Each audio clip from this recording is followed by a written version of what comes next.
it's Christy. Welcome to card number 6 in my 2016 Valentine card series. Today I'm going to be using this stamp set from Avery L called Whale Hello, and I'm going to be actually making 2 cards during this video. So I'm going to be doing some Copic coloring, so I've just set a piece of scratch paper there to set my lids on. And I'm going to start with the C0 for my whale. And I'm just going to kind of saturate the paper at the bottom of him just so that the other colors are going to blend a little more easily. And then I'm going to go in with my C3 and lay in some shadows. And then I'll grab my C5 for my darkest and just darken those shadows up a bit to give him some more definition. So after I've laid in my C5, I'm going to go back to my C3 and blend that out a bit, just working in kind of circular motions to bring some of that color forward and extend that a little bit so get a nice blend. And after that, I'm going to go back to my C0. Now, ideally, I should use a C1 because the C0 and the C3 are pretty far apart and I really have to work at it to get these two to blend. But I don't have a C1, so I'm just doing the best that I can. I have to go back in with my C3 and flick in a little extra color just to extend that, kind of lifting up on the nib as I get to the end of the stroke, just to make that transition a little bit more fluid. And then I'm going to go in with my C0 again and just fill in most of the rest of him, leaving a little highlight at the top. And then I'm going to grab my 0 marker and just blend out that line there. So it's going to look a little bit dark right now because the paper's just wet, but as that dries you'll see a nice transition into a highlight at the top of his body. So moving on to my killer whale, I'm going to add in a C7 and C9 because I want him to look black on the top half of his body. But if you use a black marker, it's going to be really flat and dull, and it doesn't really look like a living object. So using dark shades of gray to achieve the look of black is going to liven your creature up because it's going to create like a variety of shades and shadows on his body. So I went in with my C5 and I kind of left the middle of his body white because I'm going to go back over everything with a C5 at the end, and I don't want that area in the center to get too dark. So I'm just going in with my C7 now and adding in the shadows where I think that they should go. And then I'm going to grab my C9, which is almost black, and I'm going to use that very sparingly just around the edges where I want those deepest shadows to be. So I'll just finish laying out all of those, kind of holding my pen straight up and down as much as possible to just get the barest bit of color right on the edge there. And then I'm going to go back to my C7 and blend some of that out. Once again, trying to pull that color towards the center a little bit so I have a smooth transition. Just doing that all around his body, but especially where I laid in that C9. And now I will go back with my C5 and really blend everything in. And I'm going to go over this really well in the places where I see that there's not as smooth of a transition or I can see some kind of lines. I'll just continue to go back over that until I'm happy with the look. And that's the great thing about Copic markers, is that you can go over and over an area until you're happy with it and it's not going to pill your paper. And then I'm going to go into his belly and add some C0, and then I'll shade that with the C3, blend back out with the C0, and then blend that even further with the 0 marker, the colorless blender, because white is going to be just like black. It's going to look like an inanimate object until you add some shadows, and you can see that he really comes to life as I finish up the coloring on his white belly. So I'm coloring the little fish pink since this is a Valentine card, so I'm using RV25 and RV23. And since they're so small, I'm just going to lay in my darkest first. I'm coloring in the tail and then a little bit into their body.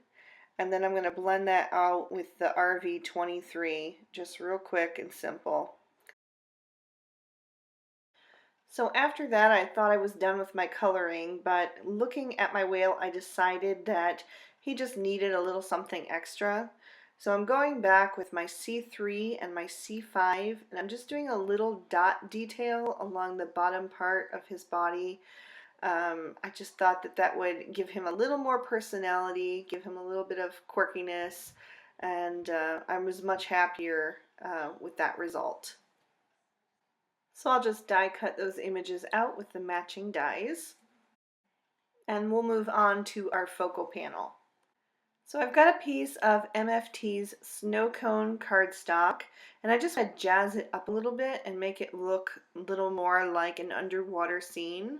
So I've grabbed 3 of my BG markers, the BG10, BG11, and BG13, and I'm just going to go back and forth making a little swish motion to mimic the idea of waves or some kind of underwater currents.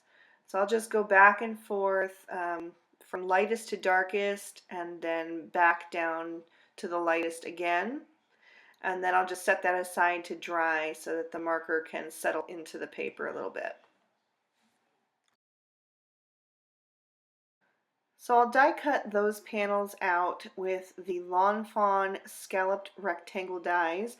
This is the third largest in the dies, or actually it would be the second in the large dies because I have mine together all at once, both the large and the small.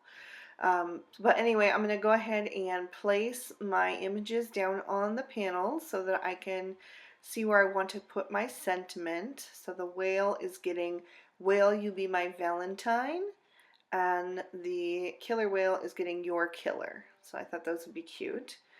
And then I'm going to stamp out a couple of hearts that are included in this set. I wanted to make them kind of look like bubbles, but to carry on that Valentine theme, I wanted to use the hearts. And so for that, I'm using the Lawn Fawn Mermaid ink, which is a really pretty aqua that goes really well with these BG markers.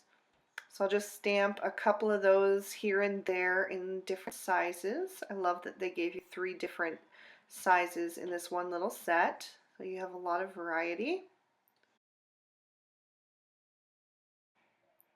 So then I'll just grab my Tombow Mono adhesive, and I'll go ahead and put a little bit down on each of these images and set them into place. Just kind of situate them near the sentiments to kind of accent those. And then I'm going to dot on a little extra glue because the little fish are so small. It's just as easy, and in fact a little bit easier, to put the glue down first. And then I'm going to grab them with my little pick-me-up tool, and then I'll just use the back end of that piece to kind of maneuver those into place so that they're nice and straight. And then I'll just attach my focal panels to my card base with some foam tape. And the card bases are just some Spectrum Noir Ultra Smooth Premium White cardstock folded to a standard portrait style card. Next, I'm just going to grab my Wink of Stella glitter brush marker, and I'm going to just swish some on the background. If I had thought about it, I would have done this before I adhered the images, but it was kind of an afterthought. It's really, really hard to pick that up on camera. Wink of Stella is notorious for just not being able to be seen on film, but it is on there. I don't know if you guys can see it, but in real life it's really sparkly. It added a nice detail. For my final step, I'm just going to grab some black enamel accents, and I'll just squeeze a little bit onto this little piece of backing paper from my foam tape. And then I'm going to grab my pick-me-up tool and just dot a little bit over the eyes of the whales. This was especially because the eye on the killer whale kind of disappeared in the darker color. That'll just bring it back to life a little bit. So these cards are going to the Caring Hearts card drive, and I made a dozen of these, 6 of the whale and 6 of the orca. So if you are interested in that, please check out the description bar below the video. But thank you guys so much for watching. I hope you enjoyed. And if you missed my last video, it's there for you on screen. You can just go ahead and click the video clip and that'll take you right to it. Thank you so much for watching. Bye-bye.